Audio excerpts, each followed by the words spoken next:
అందరికీ నమస్కారం అండి. నేను మీ doctor NS Pavan Reddy, consultant physician and diabetologist, Surya hospital, Bhadrachalam. So ఇవాళ మనము ఒక అంశం గురించి చర్చించుకుందాం. బయట ఎక్కువగా ఈ రోజులో చర్చనీయాంశమైన అంశం ఏంటంటే హెచ్ఎంపీ వైరస్.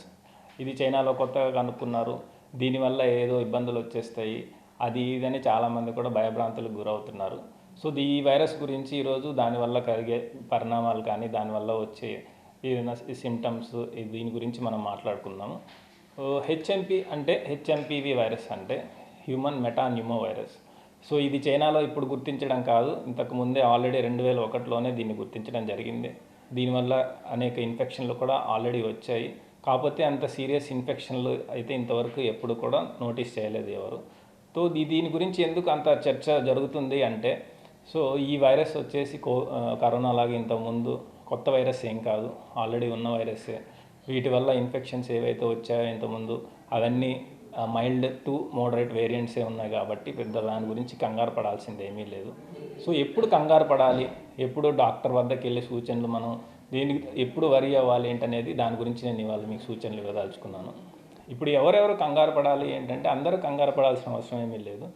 ఇప్పుడు ఎవరైతే ఈ ఇమ్యూనిటీ తక్కువ ఉన్నవాళ్ళు, ఎవరైతే పెద్దవాళ్ళు కానీ 60 ఏళ్ళు దాటిన వాళ్ళు కానీ, లేదంటే పిల్లలు 5 ఏళ్ళ లోపల పిల్లలు కానీ, లేదంటే ఈ ఆస్తమా లేదంటే ఈ ఊపిరితిత్తుల సమస్యల వల్ల బారిన పడిన వారు కానీ, వీళ్ళల్లో ఏంటంటే ఎక్కువ మనకి ఏదైనా చిన్న వైరస్ వచ్చినా సరే ఆ లోపల మనకి ఆ లంగ్స్ అనేవి తీవ్రంగా దెబ్బతినే అవకాశం ఉంటుంది. కాబట్టి ఇలాంటి వాళ్ళు మాత్రం ఖచ్చితంగా జాగ్రత్తలు తీసుకోవాల్సిన అవసరం ఉంది.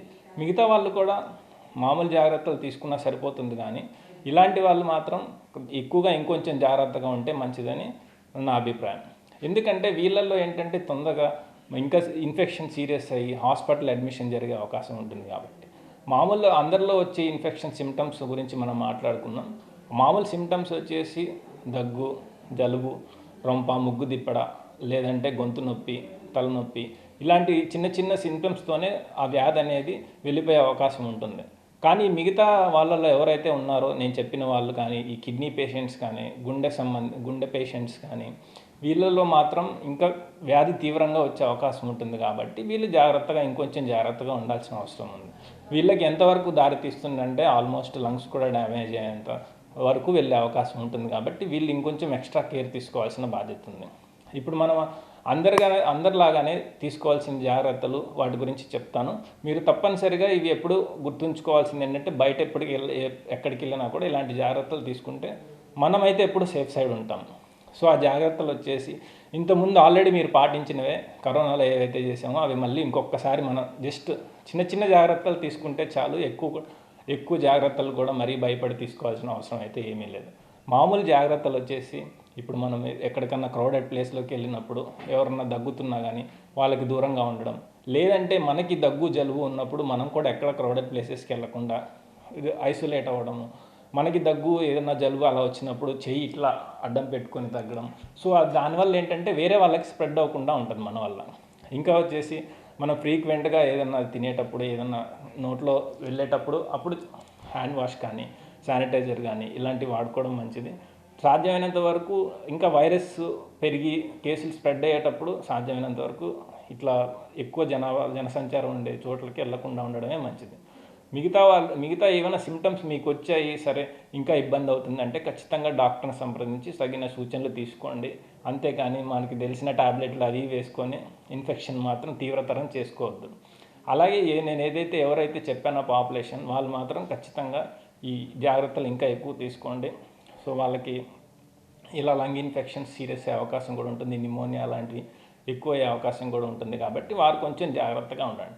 అలాగే మీరు ఇంతకుముందు ఏమైనా నెమ్ముకు సంబంధించిన వ్యాక్సిన్లు కానీ ఇలాంటివి ఏమైనా వేసుకోకపోతే ఖచ్చితంగా ఇది ఇంకా తీవ్రతరం అయ్యేంతలోపే మీరు తగిన డాక్టర్ని సంప్రదించి ఏమన్నా మీకు ఫ్లూ వ్యాక్సిన్ ఇలాంటి నెమ్ముకు సంబంధించిన వ్యాక్సిన్లు ఇంతకుముందు కనుక తీసుకోకపోతే ఇప్పుడు తీసుకోవాల్సిందిగా నేను ఖచ్చితంగా కోరుతున్నాను. ఎవరైతే ఈ ఇమ్యూనిటీ వీక్గా ఉండేవాళ్ళు, పెద్దవాళ్ళు కానీ, చిన్నపిల్లలు కానీ, ఏదైనా ఊపిరితిత్తుల వ్యాధులు బాధపడుతున్నారు కానీ వాళ్ళందరూ తీసుకోవాలని నేను చెప్తున్నాను. ఇంకా దీని గురించి ఇంత ఎక్కువగా మనం టెన్షన్ పడాల్సిన అవసరం అయితే ప్రస్తుతానికి ఇంకా లేదు. ఎందుకంటే మీరు ఆల్రెడీ చూశారు, కరోనా ఫస్ట్ వేవ్లో కానీ సెకండ్ వేవ్లో కానీ ఉన్నంత తీవ్రత థర్డ్ వేవ్లో అయితే లేదు. అప్పుడు కూడా ఎలా వచ్చిందో మనకి ఈసారి కూడా ఇదే వైరస్ ద్వారా అదే ఫేజ్ దాటి మనం వెళ్తామని నేను ఆశిస్తున్నాను. ఎలాంటి డ్యామేజ్ జరగకుండా వెళ్తామని ఆలోచిస్తున్నాను.